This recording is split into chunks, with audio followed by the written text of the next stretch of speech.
Krásný večer, já vás vítám u prvního živého vysílání v roce 2017 v online rodičovské univerzitě. Já doufám, že nám připojení nebude nějak moc zlobit, teď trošičku technika selhala, ale případně to bude nahrané a bude to možné pustit kdykoliv ze záznamu. Jenom velice krátce, proč vlastně online rodičovská univerzita na internetu a kde jsem k tomu vůbec takhle do facebookové skupiny, jak jsem to tam takhle vytvořila. Ona online rodičovská univerzita už běží vlastně celý rok, nebo běžela 2016, už je tam asi 100 účastníků, ale byla to uzavřená skupina a protože moje touha je vzdělávat dospělé, protože vím, že tím následně pomohu i dětem, tak jsem se rozhodla tuto online rodičovskou univerzitu a tu komunitu rozšířit i pro veřejnost, otevřít tuto skupinu, takže tady vítám nejen účastníky online rodičovské univerzity v roce 2016, ale zároveň i případně nové zájemce, kteří se chtějí vzdělávat a se sebou jako s dospělými udělat z nich osobnosti, protože víme sami, že děti nás jenom kopírují a jedna z mých dlouholetých tužeb je pomáhat k naplněným životům, k naplněným vztahům, k láskyplným vztahům a rodinám. A vlastně to kdysi byla věc, kterou jsem sobě vyslyšela, moje určitá vnitřní touha. A o tom i bude ten dnešní první webinář, nebo první živé vysílání v tomto roce, je vnímat, co je vaše vnitřní touha a začít dělat ty správné kroky. A právě před mnoha lety byla moje vnitřní touha a velké uvědomění, že chci pomáhat dospělým, že vnímám, že děti kopírují nás jako rodiče a vnímala jsem to i sama v mé roli rodiče před 17 lety, protože už budu mít skoro 18letou dceru a 15letého syna. A vnímala jsem sama, když jsem viděla, jak kopírují mé chyby a začala jsem na sobě intenzivně pracovat. Takže moje touha byla pomáhat dospělým, protože tím potom pomůžu i dětem. A tím vznikla moje prapůvodní myšlenka se začít věnovat rozvoji potenciálu dospělých, takže jsem začala pracovat jako coach před 7 lety, pak jsem začala mít veřejné přednášky, protože mi došlo, že na těch coachingových křeslech pomáhám často dospělým řešit následky z toho dětství. No a potom mi napadla myšlenka vůbec negramotného rodičovství a že my vlastně se chováme často negramotně dospělí vůči našim dětem. No a pak jsem napsala knížku, pak vznikla online rodičovská univerzita.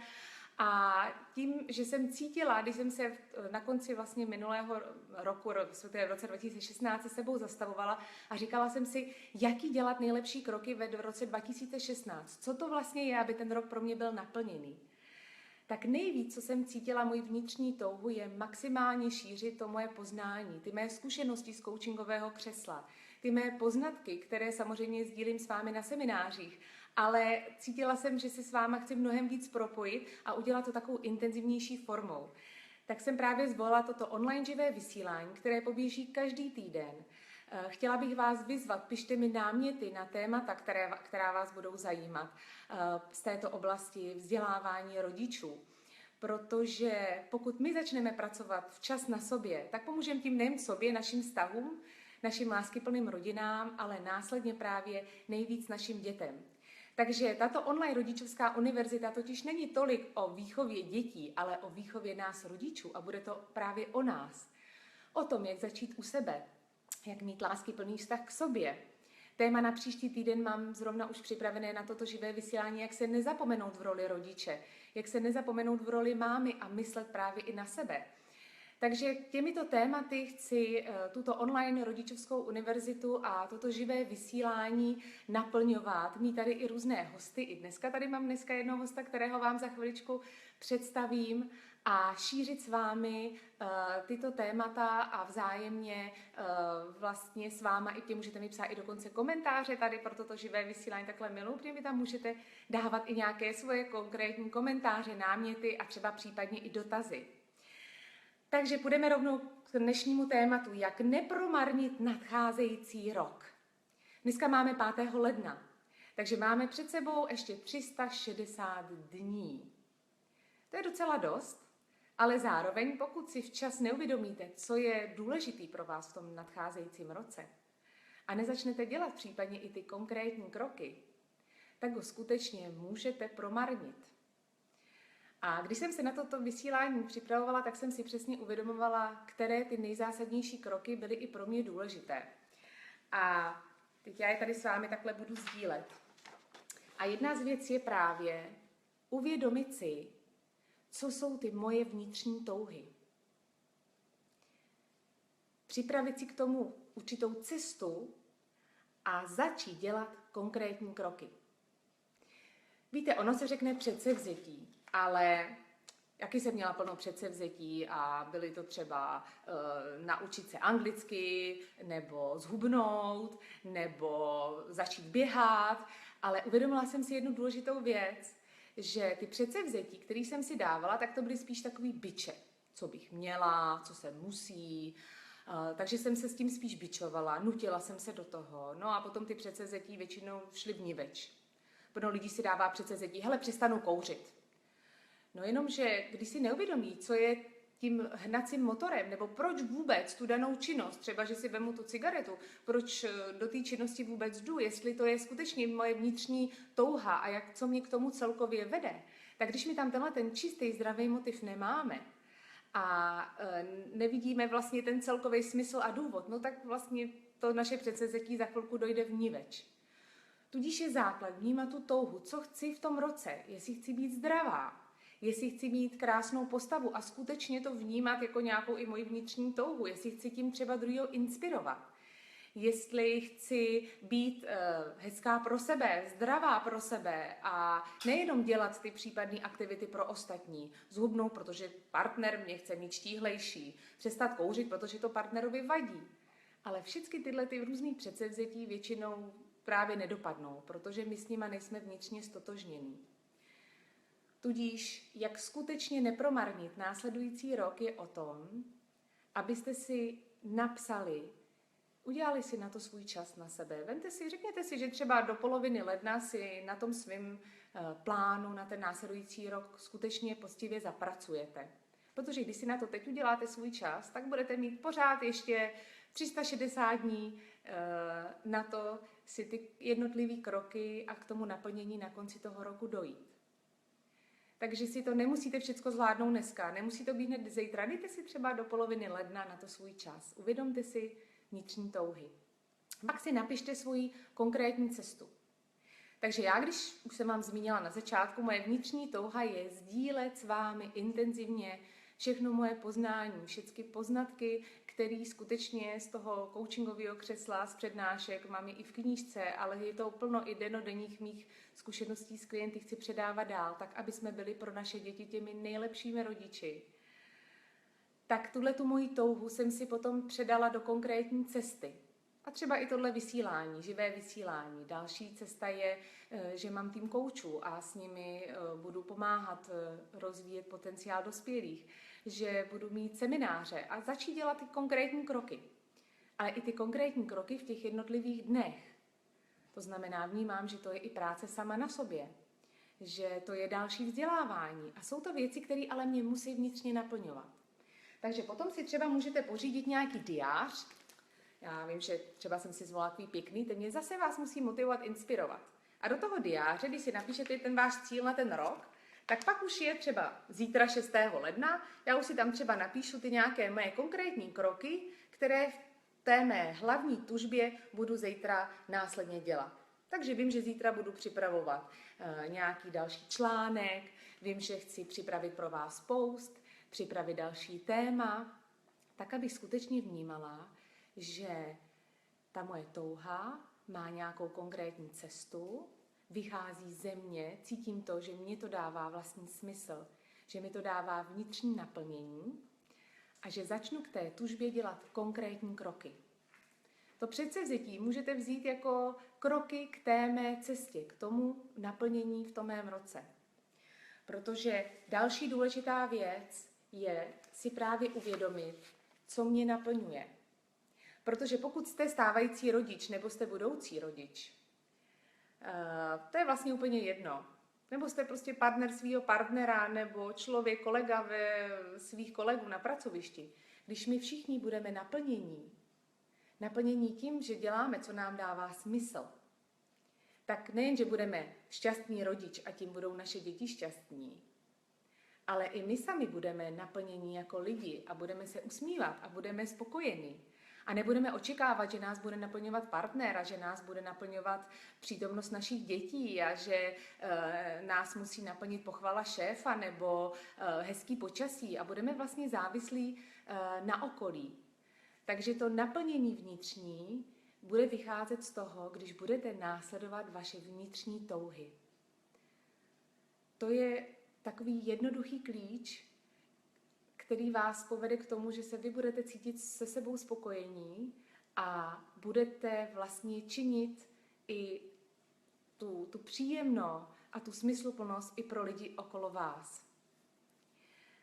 Teď bych, jak jsem vám říkala, že mám dneska jednoho hosta, a protože jsem vám na začátku představovala online rodičovskou univerzitu, která v roce 2016 intenzivně se spustila, je to vlastně online vzdělávací program, je to 5týdenní program, který ale bude mít v tuto chvíli i komunitu, ve které můžete v tom programu být, ale můžete jenom sledovat tyto videa. A vnímala jsem, že jedna z důležitých tužeb je mít tým okolo sebe skvělých lidí, kteří mi pomůžou dál ty moje věci rozvíjet, pomáhat dalším, protože já sama, člověk zvládne sám hodně, ale když je nás víc a ještě máme společný touhy, společný vize, tak zvládneme mnohonásobně víc.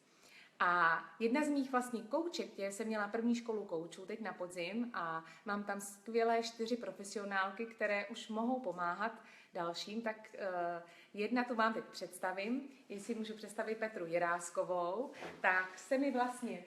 Petro, jsme v živém vysílání. Dobrý večer přeji. Tak, a Petra se mi vlastně sama i nabídla, že, protože já jsem spíš dala poptávku, že potřebuji posilu nějakého ambasadora, který mě pomůže s online rodičovskou univerzitou. A protože Petru znám už několik let a vím, že je maminka 2 náctiletých synů, téměř 16letého syna, že jo? Ano. A Péťovi je asi už, kolik je Péťovi? 12. 12, takže už má taky dost zkušeností za sebou. A teď je v tuhle chvíli ještě profesionální koučka, skutečně člověk, který má velice blízko i ke mně, tak jsem tu její nabídku, že bych chtěla být tou ambasadorkou a pomoct mi i s online rodičovskou univerzitou, i s případnými dotazy, s případnou komunikací v komunitě, tak že mi pomůže. Takže jsem ji dneska přizvala a chtěla bych teda Péťo, aby se nám představila, aby nám třeba řekla ten svůj příběh, co jí dovedlo tím, že je vlastně tady takhle se mnou i dneska. Tak já bych vás v první řadě v novém roce chtěla všechny pozdravit a popřát vám do toho nového roku všechno nejlepší. Ať si ten celý rok užijete si ho ve zdraví, užijete si ho v lásce, užijete si ho se svými nejbližšími, se svými rodinami, přáteli, ale hlavně si ho užijte sami se sebou. To bych vám přála ze všeho nejvíc. Ať se vám celý rok, ať se vám daří.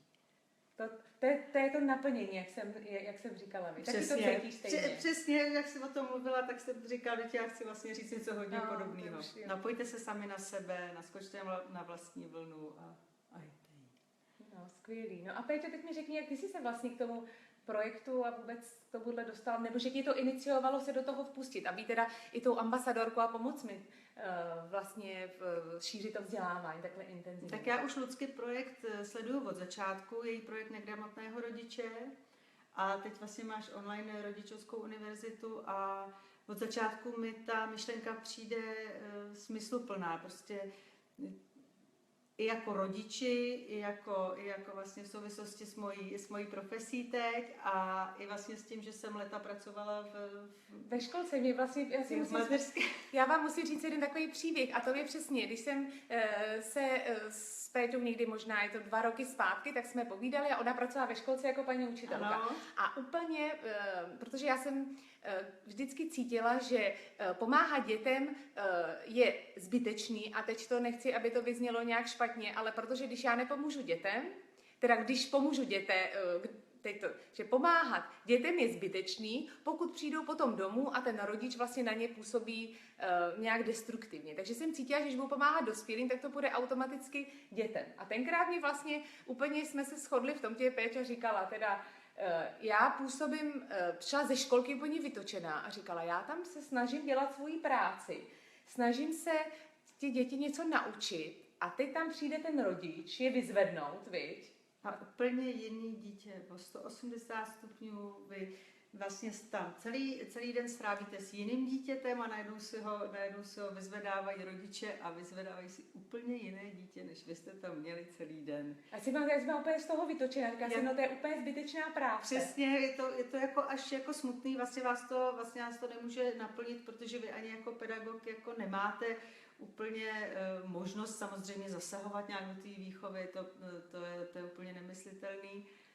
Takže vlastně vám pak ta práce jako taková ztrácí bohužel smysl. No a tenkrát si pamatuju, že vlastně Petra zarezonovala s tou myšlenkou vzdělávat rodiče a vlastně odešla i z mateřské školky a vrhla se do toho, že bude vzdělávat rodiče, tak aby byl to velký podnět, vy.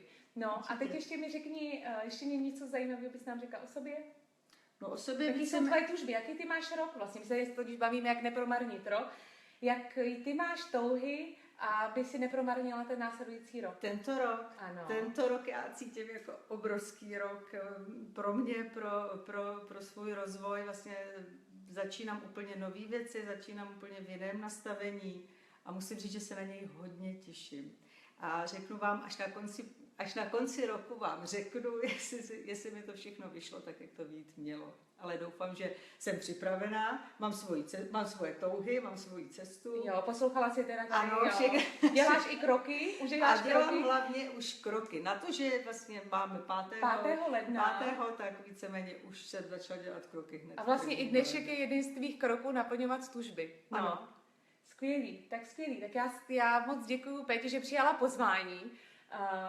Já děkuju a moc se těším na spolupráci s váma. Těším se na vaše všechny podněty, těším se na vaše názory. Doufám, že naše spolupráce bude příjemná. A Péťu samozřejmě najdete v komunikaci anebo na mých webových stránkách, kde je na ní přímo i kontakt a odkaz a můžete se na ní i jako kouče obrátit a zkušeného i pedagoga vlastně. Skvělý, takže v tuto chvíli teda pojďme si ještě jednou udělat jednoduchý uzavření toho dnešního živého vysílání. Máme před sebou 360 krásných dní. Je na každém z vás, jenom na každém z vás. Jestli ten každý den bude ten naplňující, jestli to bude den, ve kterém ty kroky vás budou posouvat k tomu, abyste naplnili ten svůj rok a mohli si na konci toho roku 2017 říct, stálo to za to. Skutečně jsem udělala smysluplnou práci pro sebe, pro ostatní. Dělala jsem něco užitečného, naplnilo mě to. Protože když se nenaplníte smysluplnými věcmi, tak se budete plnit čokoládou. Budete se plnit jiným jídlem z ledničky. Budete se plnit alkoholem. Budete se plnit nějakou povrchní zábavou, nebo se nebudete plnit a budete úplně prázdný, otrávený, nešťastný. Takže nedovolte si promarnit ani jeden den a příjemně následujte vaše vnitřní tužby. Já vám moc děkuju za vaše sdílení. Pište mi náměty, jak jsem vám říkala na začátku, na klidně další témata. Příští týden bychom se měli věnovat ve druhém živém vysílání tématu, jak se nestratit v roli rodiče, především v roli mámy. Zase budeme mluvit o vlastních zkušenostech a jak nezapomenout na sebe v roli mámy.